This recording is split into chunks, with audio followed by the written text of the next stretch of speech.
Assalamualaikum dan salam sejahtera. Kami daripada kumpulan 4 akan membentangkan mengenai perbezaan konsep insan barat dengan Islam. Sebelum kami memulakan perbentangan ini, saya akan memperkenalkan ahli-ahli kumpulan ini terlebih dahulu. Kumpulan kami terdiri daripada 6 orang ahli. Yang pertama, Nur Muhammad Farkan Aiman bin Samsudin. Yang kedua, Muhammad Adib Ashraf bin Azami. Yang ketiga, Tasnim Syafiqah binti Mio Abdul Rahim. Yang keempat, Nur Syafizah binti Muhammad Bolkiah. Yang kelima, Aufa Izzat Mejus bin Ahmad Ashraf Mejus. Dan yang terakhir, Muhammad Nabil Syahmi bin Faizal. Definisi konsep insan ialah manusia adalah makhluk Allah Subhanahu Wa Taala yang istimewa sebagai hamba dan khalifah di muka bumi dengan akal yang diberikan untuk memenuhi matlamat penciptaan. Seseorang individu harus memahami konsepnya sendiri dan mengetahui sejauh mana potensinya untuk memastikan bahawa setiap tindakan dan tindakannya adalah yang terbaik dan sempurna, selaras dengan tujuan penciptaannya. Ini dapat disimpulkan bahawa agama Islam mempunyai persepsi yang tersendiri dalam membincangkan konsep Al-Insan. Al-Quran sebagai indikator utama bagi umat Islam mendefinisikan insan sebagai manusia. Bagi membezakan taraf dan darjat manusia dengan makhluk lain, manusia dianugerahkan akal. Pemberian yang sangat berharga ini kepada manusia menyebabkan manusia dinaikkan taraf dan sebagai makhluk yang teristimewa di sisi Tuhan. Terdapat beberapa istilah di dalam Al-Quran. Konsep Al-Insan bermaksud Al-Bashar, An-Nas, Al-Insan dan Bani Adam.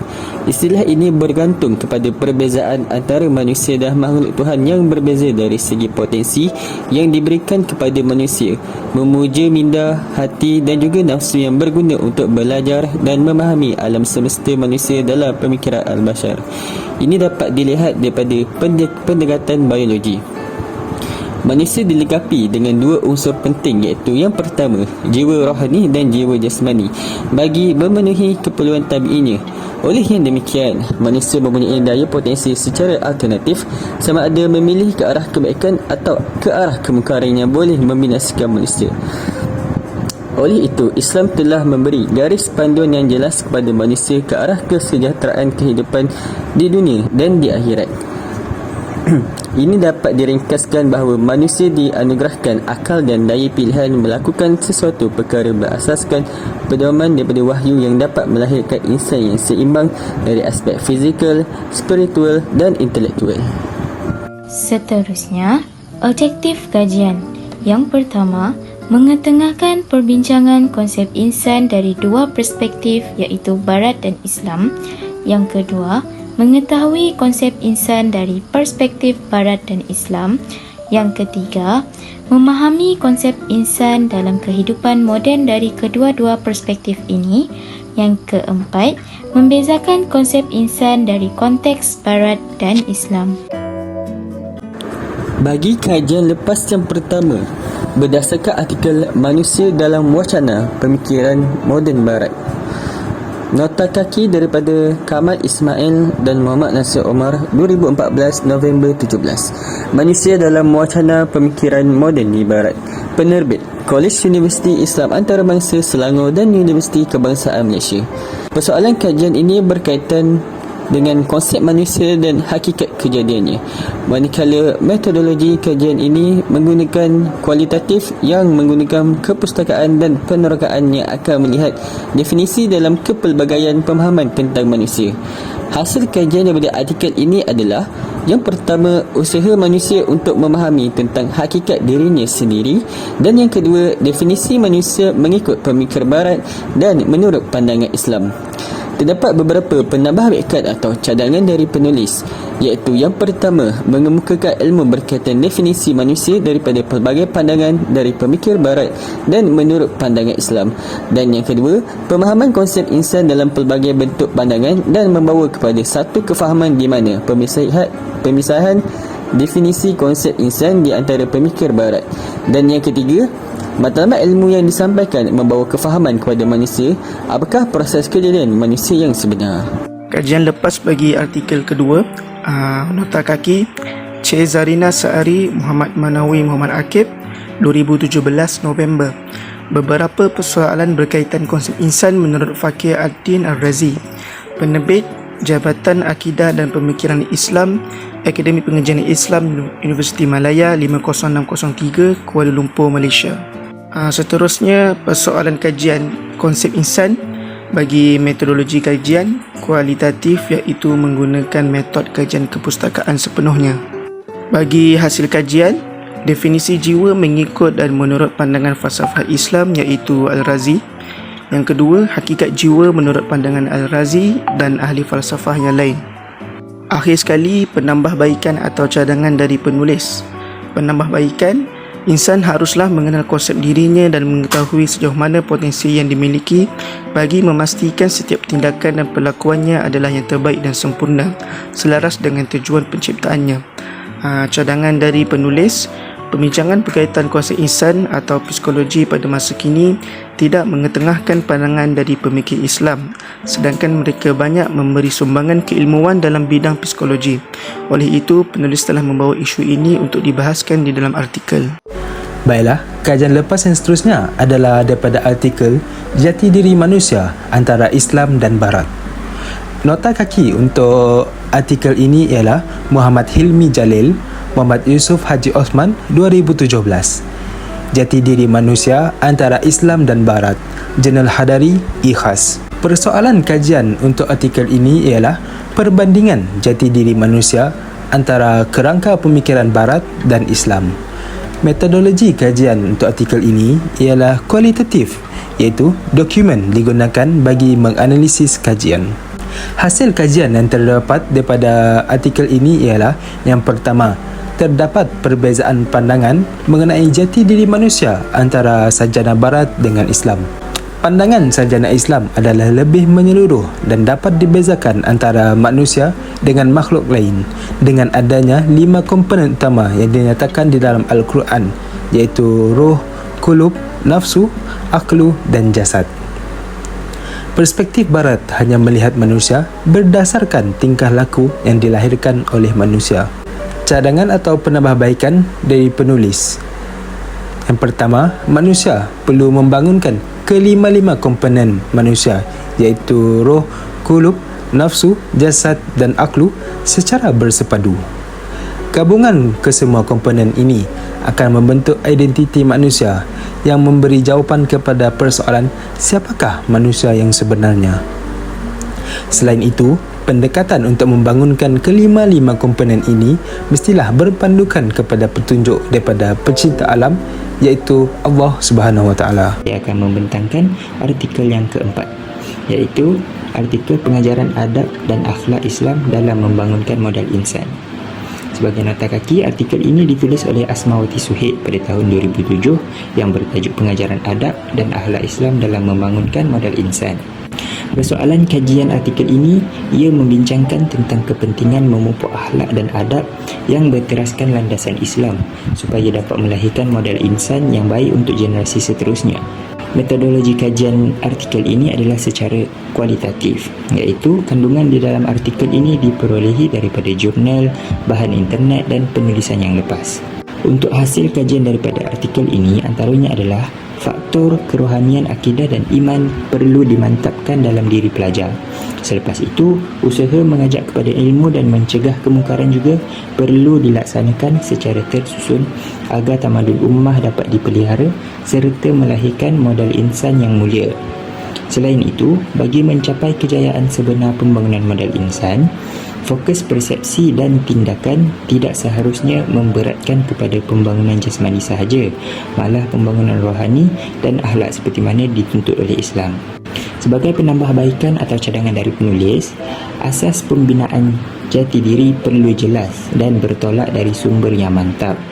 Kefahaman masyarakat perlu dijana dengan asas kefahaman Islam yang sebenar di samping membudayakan sikap berlapang dada dalam menerima pandangan sama ada yang memihak ataupun yang agak kritikal. Selepas itu, daripada keimanan yang teguh akan melahirkan manusia yang tahan uji dan berakhlak mulia.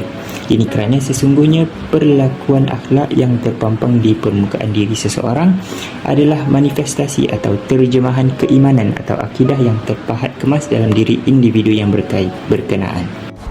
Seterusnya, artikel kelima iaitu efikasi kendiri perbandingan antara Islam dan Barat. Nota kaki, artikel ini ditulis oleh Nur Najihan J 2014, efikasi kendiri perbandingan antara Islam dan Barat, penerbit Fakulti Pengajian Quran dan Sunnah, Universiti Sains Islam Malaysia. Seterusnya, persoalan kajian, terminologi efikasi kendiri dan pandangan Islam yang dikaitkan dengan konsep efikasi kendiri. Metodologi kajian yang digunakan ialah kualitatif pengumpulan maklumat melalui laman sesawang dan kajian perpustakaan. Hasil kajian. Yang pertama, konsep efikasi kendiri menurut perspektif Barat ialah berpandu kepada proses kognitif yang menjadi asas kepada sifat suatu individu, manakala konsep efikasi kendiri yang difahamkan dalam Islam adalah kepercayaan. Yang kedua, titik persamaan dan perbezaan antara pandangan Islam dan Barat yang berlaku terhadap konsep efikasi kendiri. Penambahbaikan atau cadangan dari penulis.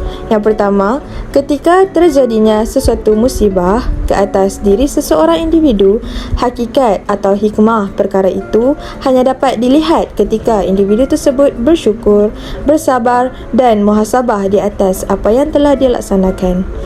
Yang kedua, kecemerlangan, kejayaan dan kesempurnaan ketika melaksanakan sesuatu tugasan tidak akan tercipta sekiranya tidak diusahakan dengan bersungguh-sungguh. Akhir sekali, individu yang berjaya adalah individu yang berdikari, usaha dengan tangan sendiri dan tidak bersandar kepada pertolongan orang lain. Artikel ke-6, hubungan budaya dan ilmu dari perspektif Barat dan Islam. Nota kaki, Muhammad Yassin Khairiyah, 2014 Januari 1, Hubungan Budaya dan Ilmu dari Perspektif Barat dan Islam, penerbit daripada Universiti Utara Malaysia. Bagi persoalan kajian artikel ini, konsep kebudayaan dari dua perspektif iaitu Barat dan Islam. Metodologi kajian, kualitatif iaitu menggunakan metod kajian kepustakaan sepenuhnya. Hasil kajian, budaya yang merupakan elemen utama peradaban. Budaya dibangunkan oleh manusia untuk menyesuaikan diri dengan keadaan sekeliling. Usaha membentuk diri menjadi golongan yang bertamadun. Yang terakhir, proses penyesuaian dan pembentukan diri. Penambahbaikan atau cadangan daripada penulis. Yang pertama, meneliti hubungan budaya dan ilmu dari perspektif Barat dan ilmu dari perspektif Islam. Yang kedua, menyelidiki impak atau kesan daripada hubungan budaya dan ilmu terhadap sejarah ketamadunan Barat dan Islam. Secara ringkasnya, Islam mempunyai pandangan yang berbeza dengan ulama Barat tentang identiti manusia. Penjelasan yang diberikan oleh Islam adalah lebih menyeluruh dan mampu membezakan manusia dengan makhluk lain. Perbincangan di atas juga memberi kefahaman bahawa untuk memastikan alam ini ditadbir oleh manusia baik dan memberikan hasil yang baik, manusia perlu membangunkan kelima-lima komponen manusia iaitu roh, qulub, nafs, jasad dan akal secara bersepadu. Manusia tidak seharusnya membangunkan hanya sebahagian kecil daripada kelima-lima komponen-komponen ini. Kesemua elemen ini akan bersatu untuk membentuk identiti manusia yang akan menjawab persoalan siapakah manusia sebenarnya. Tambahan pula, satu kaedah untuk mencipta kelima-lima komponen ini mestilah diarahkan oleh petunjuk Allah Subhanahu Wa Taala pencipta alam ini. Selain itu, budaya dan sains adalah saling berkaitan dan sesuatu yang tidak dapat dipisahkan. Hubungan timbal balik antara budaya dan sains digunakan untuk menjelaskan hubungan tersebut. Budaya dicipta oleh sains, ilmu dikembangkan hasil daripada budaya yang muncul. Proses pemupukan ilmu telah terhasil daripada perkembangan ilmu. Hubungan timbal balik antara budaya dan sains telah dijelaskan oleh situasi ini. Timbal balik tersebut telah memberi kesan kepada sejarah tamadun manusia, khususnya di Barat dan Islam. Kelahiran saintis, pengembangan pelbagai cabang dan disiplin ilmu dan penubuhan pelbagai organisasi saintifik adalah semua contoh impak yang dikenal pasti. Kesan hubungan budaya ilmu pula Berbeza antara tamadun barat dan Islam kerana nilai dan pandangan agama kedua-dua tamadun yang berbeza. Akhir sekali, kesimpulan dan serangan. Konsep insan ini melibatkan spiritual dan sifat sesuatu manusia itu, dan perkara itu perlu dikaitkan dengan perjalanan kehidupan seharian kita, iman, ibadah dan akhlak kita.